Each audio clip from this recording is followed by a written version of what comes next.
everyone, and welcome back to the Prim Stitch Along. We are stitching the Pears Hoop 11 today. Hi everyone, my name is Jennifer Long, Machine Embroidery Manager at Riley Blake Designs, and I've been having so much fun seeing your blocks and stitching along with you on the Prim Stitch Along designed by Lori Holt of Bee in My Bonnet for Riley Blake Designs. This might be, I think I say this every week, but this might be one of my favorite blocks. I just love pears, and I love how the petals around this flower have like a really farmhouse gingham kind of look. We're also going to be using some gingham fabric, and we're going to be talking about placement for that, as well as just a couple tips and tricks for applique and thread changes, and this should be a really quick and fun block to stitch out. So before we begin, just a few things, a reminder. If this is your first block you're joining us for, would love for you to come back and watch the whole series. You can start at any block, so you can start with us on this one, but we do have a ready set video, and the ready set video really prepares you and helps you get everything ready, like printing out your block labels and cutting out the fabrics you're going to need for each block, lining your threads that you're going to need in order for each block here, prepping your fabric, fusing it at the back along with stabilizers, as well as extra tools that we're going to need like pressing mats and trim it rulers and all kinds of different things. So I can't wait to get started with you today on the Pears Hoop 11 block. I am stitching the wall quilt 6x10 size, so I'm going to make sure that I have the 6x10 size loaded into my machine in the right format for my machine. Then I'm going to do the next steps that are following here and follow them along. Before we begin that, I'm just going to circle back to this chart at the top. This is basting, placement, tack down, all of the stitches that you might find in a Riley Blake Designs pattern. If you want more detail on what those stitches are and how we use them in patterns, at the front of every instructions download that's on your USB is the information that you're going to need for successfully stitching out each of these. So I'll walk you through them here as well. You're going to notice a few things. So you're going to notice that there's either an icon or a number. You're also going to notice that there's either a thread spool and sometimes a bobbin spool. So when there's an icon, that just means that you need to do some kind of action not on your machine. So here we are going to be hooping with heavyweight stabilizers, and here's the instructions for that.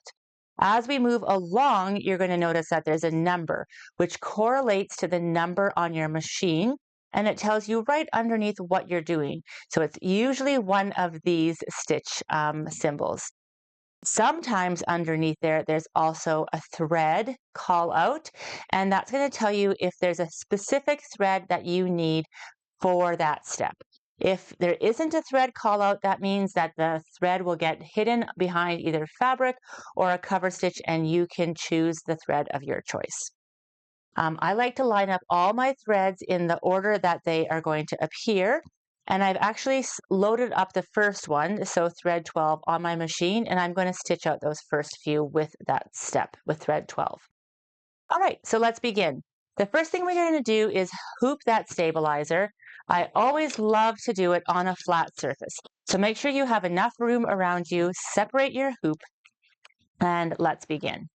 We have a nice piece of heavy tearaway stabilizer here, and I'm just going to make sure that it's covering all the sides and edges. Next up, we're going to take a piece of fusible fabric. This is fabric PP, and it's cut to the size of your hoop.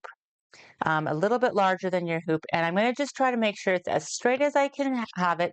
We are going to trim this block, so not to worry if it's not exactly, but just applying pressure to the hoop only is all you need on a flat surface to get the right tension that you need inside of your hoop.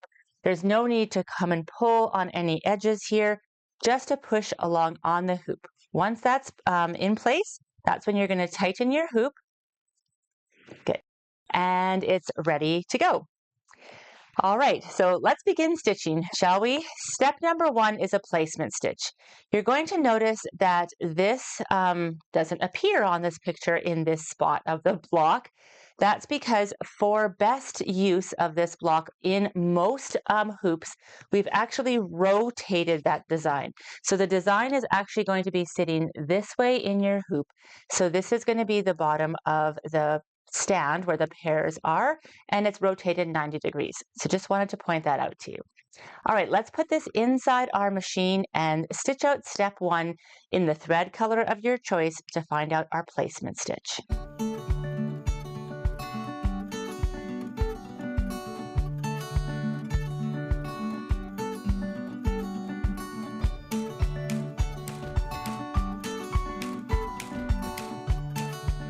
Wonderful. Okay, there you can see your placement stitch. And again, just a reminder that it's rotated in your hoop. Next up is we're going to take our one and only fabric cut from here. It is fabric PP, and we are going to go and place it on this piece. Now, because it is a plaid, there's a few things to remember here. If you put it on crooked, your plaid is going to appear crooked. So if that's important to you, you're going to want to line it up. Also, depending on how you are with fussy cutting, do you want a brown stripe going right down the center? Do you want it off to the side slightly? You can take a moment to place that. There's enough room to place it however you want. Just a word of caution is that we do try to leave at least a little quarter inch to a half inch on all sides if possible. So it's going to help with trimming. So just be careful that you're not showing part of your applique through. So I'm going to take this line and I want to line it up in the center. Good. And I'm going to take it at the bottom, make sure that it's straight at the bottom. Once you have it in the place you want, if you'd like to washi tape it, you can. Otherwise, you can just press it into itself, into the fabric, and carefully stitch that out. I'm going to stitch out step number two, which is a tack down stitch. You'll notice that the stitch goes around twice, slightly offset, so that we can trim it safely and accurately. And I'm going to go ahead and not change my thread color and just stitch that out.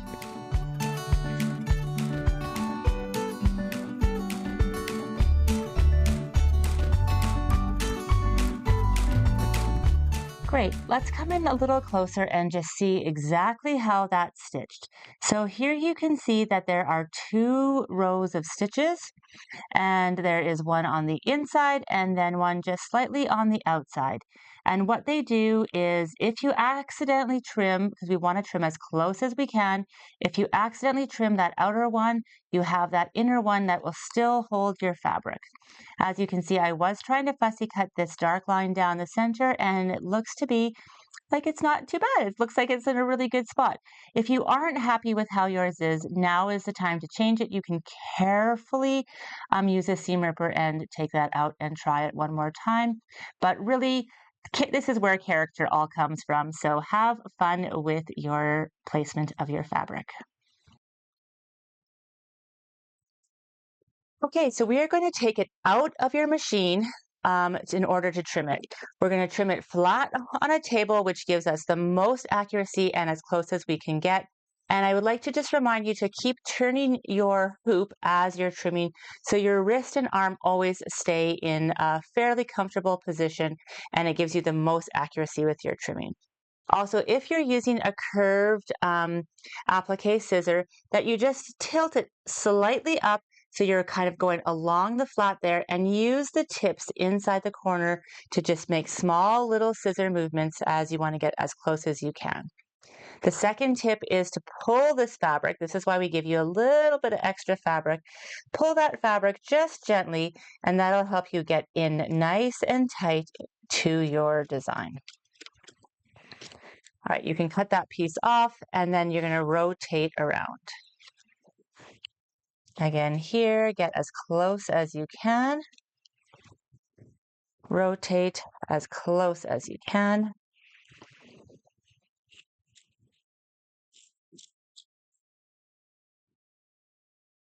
Sometimes it's a little bit hard when you have that in there, so I'll show you another tip if you need to go back and clean it up a little bit. So we're going to turn it back to this area. And then if you had any spots here where you maybe missed a thread or two, you can just come along and just using, again, that curved part of the blade right along the edges, just snip any threads. The cleaner that you trim this up, then the easier it will be to applique over it without any threads coming out. All right, so that's your trim step. We are moving straight away. We are getting into our thread colors here now. We're moving into our fill stitch, which is thread number 12. It is the one I already have in my machine. It is a brown color, and we are going to do the points on our sawtooth star. If you've been following us for a while, you will see in each Prim block there is a version of the Prim sawtooth star. Sometimes it's rotated, sometimes it's straight. It's really, really just a fun and cohesive design that Lori has put throughout all the blocks to really tie them all together. And we are starting off our block with it today. Because it's a dark thread, if you're having any tension issues with your machine, then you can go ahead and change to a darker bobbin thread or a matching bobbin thread if you prefer. And if not, we can just go ahead and stitch it out if you are using all of the correct stabilizers. Okay, let's go ahead and begin stitching out step number 3.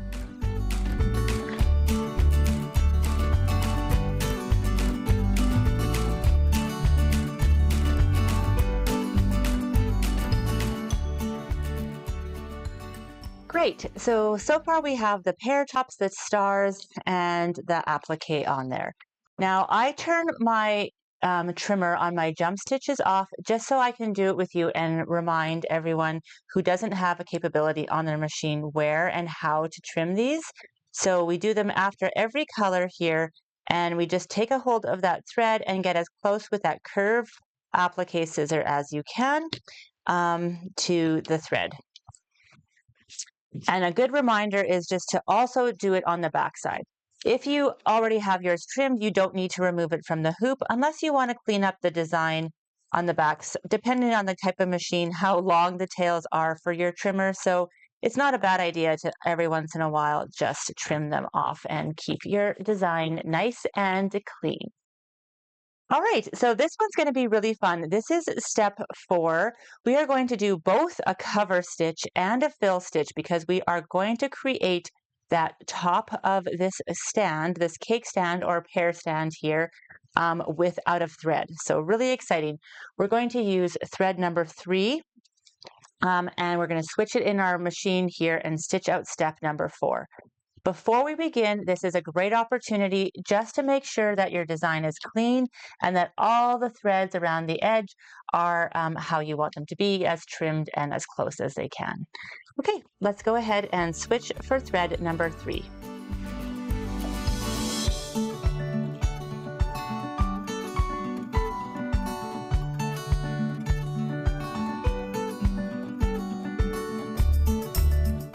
Is that ever a beautiful stitch out?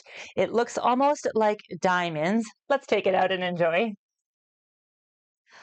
Almost like diamonds inside this pattern. This is mimicking the diamonds that you see on the fabric here, and it's done in thread. How beautiful is that?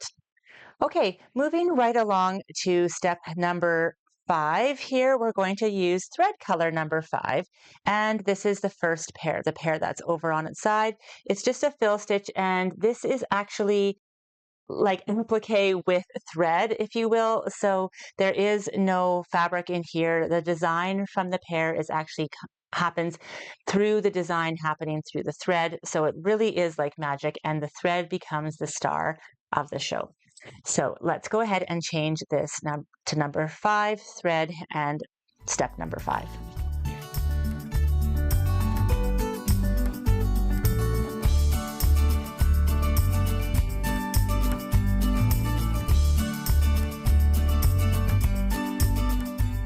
So there is no need to remove your hoop from the machine right now.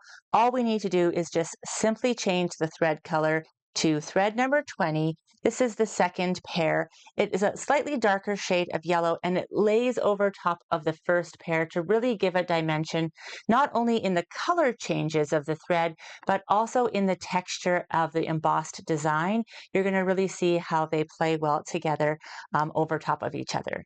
So let's switch it to this thread and stitch out number 6 on thread number 20.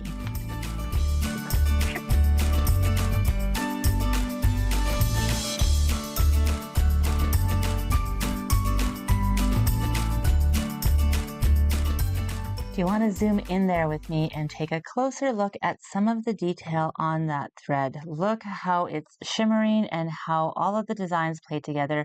Even that cover stitch really gives it the illusion of fabric here, and we have a different texture on the other pair.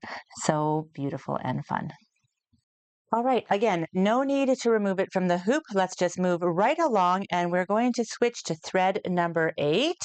This is on step number 7, and this is a fill stitch. So it's going to be doing a number of places. We're going to do the leaves on the pears as well as the stems for the flowers. And anything that can stay connected is going to have a running stitch where it will get covered over. Otherwise, if you can turn your jump stitches onto trimming, then you're welcome to do that. And let's begin on step number 7, thread 8.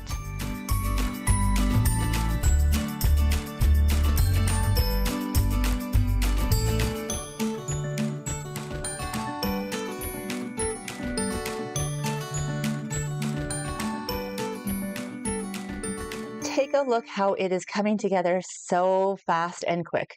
I really feel like each block comes together faster than the one before. I love it so much. This is an opportunity if you need to trim your jump stitches that you do it just by pulling. I like just to get a hold of the thread and then hold it nice and taut and trim it as close as possible. This here is just a running stitch. Reminder that if you need to trim on the front, then you need to trim them on the back too, the bobbin thread. So just make sure you do that. If you don't need to trim, you can still opt to remove your hoop from the machine and still trim all of your cut stitches because, sometimes they leave a little bit of a tail. It's up to you, or we can just move right along to the next step. The next step is thread number 2 on step number 8. It is a dark navy, and it is going to be just a beautiful fill for all those flowers. I'm so excited about it. It is just alternating the same thread, but to give it dimensional look, it's actually changing how it's filling on each petal, alternating all the way around. If, again, just a little reminder, you're welcome to change to a darker bobbin if you like to. Otherwise, you can go ahead and switch to thread number 2 and make sure you are on step number 8.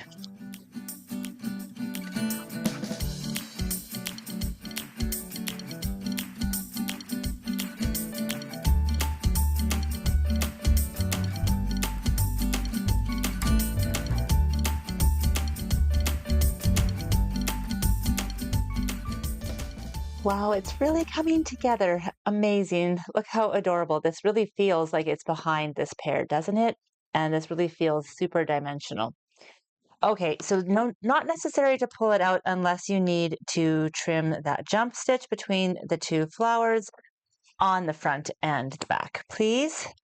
And then we can move right along to the next step, which is the beautiful teal color that's really going to make everything pop. This is thread number 10. On step number 9, we're going to do the centers of the stars as well as the centers of the flowers in this thread color. So let's switch it out and see what magic happens.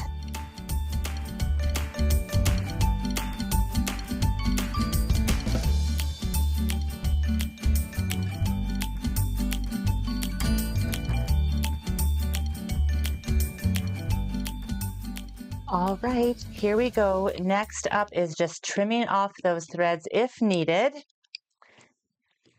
I'm going to do a quick little snip. There's just a few to do between here. And they're nice and long, so they're really easy to grab a hold of and do on both sides.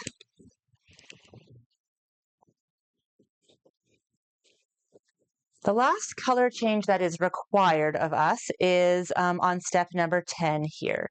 So this is thread number 7, and this is going to do all of the leaves around the stem. It's really going to make it feel like the design is coming to life, and I'd love for you to just watch when it's stitching and see the different textures and even the different cover stitch that is going around that fill stitch. So it's really adds a lot of texture and dimension to this design.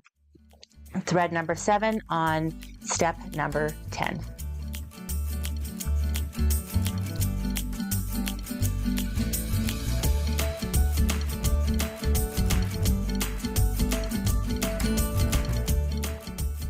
All right, I wanted to take a moment to just do a real close-up on those leaves. Did you notice while it was stitching out that it was stitching 2 different patterns?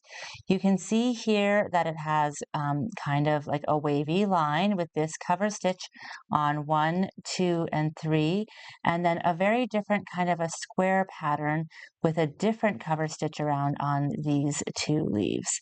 So it's really fun, and you can see how that just adds dimension, makes it feel like it's a little further back and ahead. Oh, I love this block. What about you? It's just so beautiful. Okay, if you have any jump stitches that you need to trim, this is the chance to do it. And in fact, it would be a great idea if you took the opportunity here to trim out any back regardless, because we are about to do the final step, the final stitch out, which is the crosshair. And if you have any extra threads in here, it just makes it a little bit harder when you are tearing out your stabilizer. So as always, for the crosshair step, you can change your thread top and bottom if you like to something that's really prominent that you can see, or you're welcome to just leave it as is. We're going to place it in the machine and stitch out the very last step, which is step 11 on the pear hoop 11.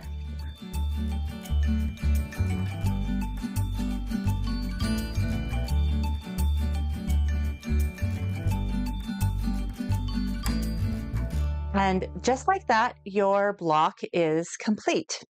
So we're going to take our next page here, and we are going to follow the final steps so we can have this prepped and ready to go for the assembly at the end. Let's start with number 1. Remove this block from your embroidery hoop. So first of all, before you do that, I just like to check if everything is okay. Sometimes if you needed to stitch over something else or something snagged or anything else, this would be the time. I'm also going to take a moment just to get everything. I had a couple extra long threads there. Okay, now we can remove this from your embroidery hoop. Push the hoop aside and just relax the fabric and the stabilizer. So fun. Enjoy the block as well. Carefully, we're going to tear away the stabilizer. So I do this on a flat surface by hand, and I do the big parts first. So just leaving the fabric face down and the fusible stabilizer, I'm just going to tear and use my opposite hand for some support of the stitches. Especially when you get into some of these fancy cover stitches on the edge, you just want to protect them as you are pulling the stabilizer away. Once you've done one side, you can rotate the block, and I'm just trying to get not onto the inside yet, but just to get all of the excess stabilizer from the outside off of our design.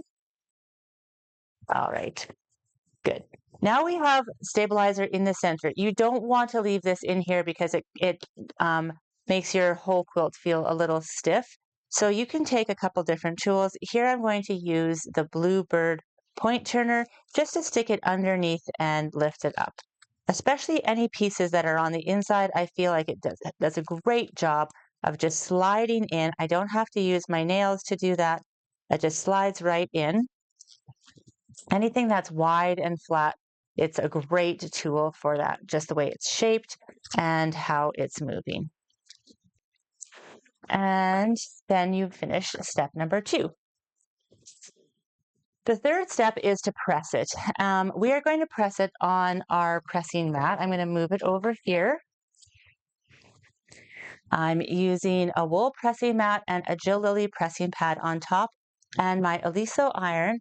And I'm going to take my design and put it face down, allowing the design and the embossed stitches to like really just relax into the flush of that Jill Lily pressing pad. And I'm just going to press it here, starting from the center, just hold and then lift, and working my way slowly out on each side. Once you're satisfied with how it's pressed, then we can move on to the next step.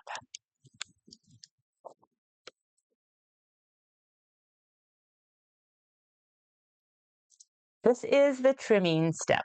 So you are going to take your Q Cuts ruler. If you're not sure which one, or you want to double verify, which I highly recommend, there is always a trimming guide at the end of every single block that needs trimming. And it tells you exactly what size you are stitching and what size trim it ruler you need. So we are going to need, for the 6x10 size, a 6.5 by 6.5. 8 by 12 size needs an 8.5 by 8.5, and 9 by 14 needs a 10.5 by 10.5. And you're going to see that there's crosshairs on this trim it ruler, as well as that 1/4 inch seam allowance, which makes it so enjoyable to trim with. Following along the crosshairs of my design, I know it's completely accurate if I match up the horizontal and the vertical lines. And I'm just going to run my finger along, oops, see? I'm going to run my finger along the seam allowance and just make sure that there's no fabric kind of crumpling or bunching. Maybe sometimes stabilizer gets caught in there, and that no design is inside my seam allowance. Once you're happy with that, you can take your rotary cutter and you're just going to trim along one or two of the edges before you rotate. Make sure everything's positioned in the right spot first before you go ahead and remove that fabric. Then you can take your design and rotate it. And you will need to, if you've rotated it, shifted at all, you'll need to just check your vertical and horizontal crosshairs along with your edges, and again your seam allowance, and then do a final trim.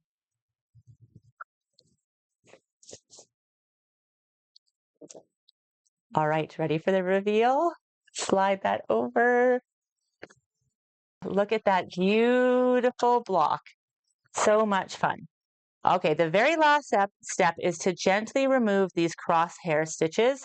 So I'm going to take my seam ripper, and on the back of the design, I'm just going to grab every other one or every third one and just cut them with my seam ripper. This is going to really help me when I'm going on the other side, both the horizontal ones and the vertical ones. Just careful not to grab all of your other stitches.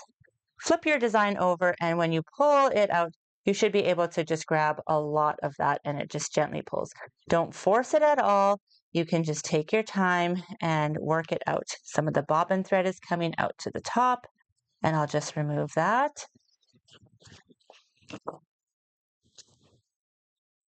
There we go. So beautiful. Okay, so I am going to place this pear block on our design board here just to take a great look at it, how fun and exciting that block is. And I'm going to take my block label from earlier and pin it to the back so that I know when we get to our setting exactly what block I need. Let's move that block over. Let's move these instructions over. That was such a fun and quick and easy block to stitch out. You can stitch out more of them if you like, but let's take a moment to celebrate all of these blocks that we have already stitched out in the Prim Stitch Along designed by Lori Holt for Be in My Bonnet for Riley Blake Designs. This is the machine embroidery version, which makes it fast, easy, fun, and really a lot about the thread detail. We're getting so many blocks, I'm needing to adjust them all here. How fun is this? Oh, well done, everyone. So we'd love to have you see what you are stitching for Riley Blake Designs Machine Embroidery. Please come over and join us over at the Machine Embroidery Facebook group for Riley Blake Designs Machine Embroidery. It's called RBD and M.E. We'd love to have you share what you are designing and what you are stitching out. We'd love to see your fabrics and your thread choices and just cheer you on. You can also follow us on our Instagram handle for machine embroidery called RBD and M.E as well. Thank you so much for being here, and I will see you again for our next block.